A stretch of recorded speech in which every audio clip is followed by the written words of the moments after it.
Calculating the inverse of a matrix is an important skill that we have to be able to work with.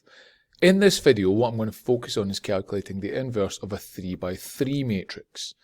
Now, in order to be able to do this, we have to have a good understanding of elementary row operations and how we perform these, and using Gaussian elimination, using the elementary row operations to solve matrices, because we have to be able to do that and apply it to the scenario to effectively calculate the inverse of a 3 by 3 matrix. Now, this all comes back to our fundamental working with systems of linear equations and using matrix algebra to solve them. Now, we know that the strategy for solving a system of equations by Gaussian elimination depends on the reduction of the matrix equation Ax equals b using successive elementary row operations to get it into the form Ix equals the inverse of A times b. Now, the same operations which reduce this Ax to Ix, what they've done is they've reduced Ib, so the identity matrix times b, it's the equivalent of 1 times b if you like, to the inverse of A times b. So in other words, the elementary row operations which convert A to I also convert I, the identity matrix, into the inverse of A. Now, what this means is we can use this fact to give ourselves a method that we can use to find the inverse of any 3 by 3 matrix. And it involves a couple of steps that we need to follow.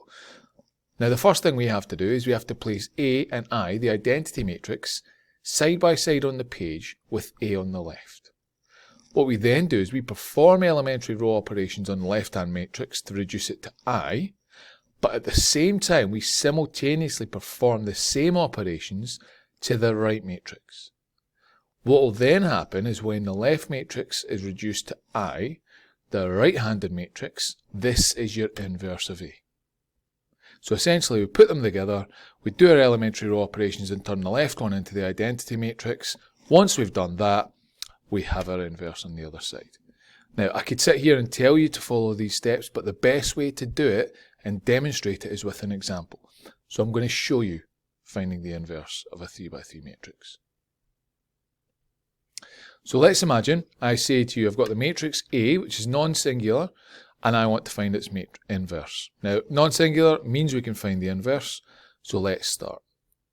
Now, following the technique, what we do is we put the matrix A down, so 1, 1, 1, 2, negative 3, negative 1, 5, 2, and 3, and what I do is I'm going to put a dashed line and I'm going to put the identity matrix for a 3 by 3 system next to it.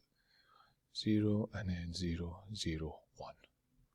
What I'm now going to do is perform the elementary row operations and reduces this side here to the identity matrix. If I can do that and perform the elementary row operations and do the exact same thing to this side, what will be left in here when this is the identity matrix will be my inverse. So if I do row 2, take away 2 row 1, and I do row 3, take away 5 of row 1, I'll end up getting is 1, 1, 1. I'll then keep the top row of the identity matrix here because nothing will happen to that. What I then do is take away 2 of everything on this row from that. So 2 take away 1, that eliminates that. I've then got negative 3, take away 2, that'll give me negative 5. I've then got negative 1, take away 2, which gives me negative 3. I've then got here, do the exact same thing here. So I've got 0, take away 2, gives me minus 2. 1 take away 0 gives me 1. 0 take away 0 gives me a 0. Then the bottom row, I do this row, take away 5 of the top row. So what that's going to do is that's going to give me 0 here. Then I'm going to get 2 take away 5, so I get minus 3. I'm then going to do 3, take away 5 of those, so I get minus 2. And then this side, this row, take away 5 of that. So 0 take away 5 gives me minus 5. 0 take away 0, 0. And then 1 take away 0 leaves me with that. So that's me, got my first step. What I'm then going to do is eliminate this value here. So what I'm going to do is I'm going to say, right, so I'm going to take row 3, I'm going to multiply row 3 by 5, and I'm going to take away 3, times row 2. Because what that will do is that will eliminate this numerical value here. Now, yeah, it's a little bit more work to do with numbers, but I'd hope by this stage you could do numbers by now. One thing to highlight is eventually we may end up with fractions, and that is perfectly fine. We can have fractions in our matrices. Don't forget that. So when I do this, the top row stays the exact same. So I've got 1, 1, 1, 1, 0, 0. I've then got 0, negative 5, negative 3, negative 2, 1, and 0. I then do this. So 5 of this row, take away 3 of that row. So I'm going to get 0 of that. 5 of this, negative 15, take away 3 of that. Negative 50 minus minus 15 gives me 0. I've then got minus 10, minus 9. So I've got minus 10 plus 9. That'll give me minus 1. I've then got 5 of this one, so negative 25. Take away 3 of this, so I've got negative 25 minus minus 6. So negative 25 plus 6 gives me minus 19. I've then got this, take away that. So, 5 of this, 5 zeros, take away 3 of those. So that'll give me minus 3 and then 1. So what I've got there is this matrix at this point. I'm going to invert all the signs on this bottom row. What that'll leave me with is 1, 1, 1, then 1, 0, 0 is my top row. 0, negative 5, negative 3, negative 2, 1, and 0. And then I've got 0, 0, 1, 19, 3, and negative 1. What I now do is I use back substitution to eliminate these values and this value here. So what I'm going to do is I'm going to say, right, so I'm going to take row 2, and I'm going to add on 3 of row 3, and I'm going to take row 1, and I'm going to subtract row 2 from that. Once I've done that, I've got to the next stage that I need to be at. So we complete these calculations. We can rewrite our new matrix out just now. What we'll end up getting then is this case, the bottom rows stay the same. So I get 0, 0, 1, 19, 3, negative 1. And I then work my way back up doing the operations as we suggested a second ago. So row 2 plus 3 of row 3. So that will give me 0, negative 5. Now remember it was a negative 3 here next.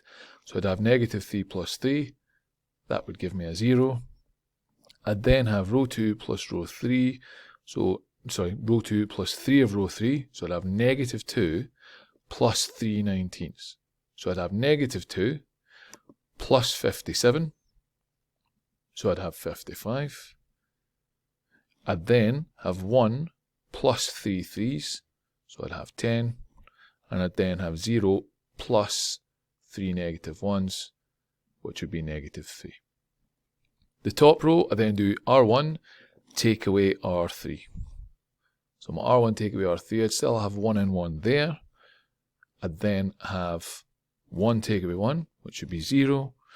I'd then just work my way along this bit. So I'd have 1 take away 19, which gives me negative 18. I'd have 0 take away 3, which gives me minus 3. And then 0 take away negative 1, which would give me 1. What I'm now going to do is take this second row, row 2, and I'm going to divide it by negative 5, because what that'll do is that'll make that a 1 there. Now, as I mentioned before, we can get fractions with these sorts of calculations. We just have to make sure that we're very clear in our notation and that we can follow our working through from there. So if I were to perform that, I'd end up with 1, 1, 0, negative 18, negative 3, 1.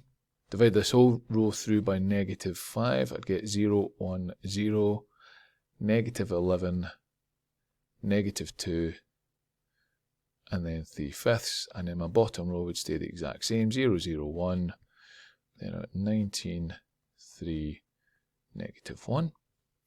What I then do is I want to eliminate this last term here, this one, so to do that I'm going to do row 1, take away row 2.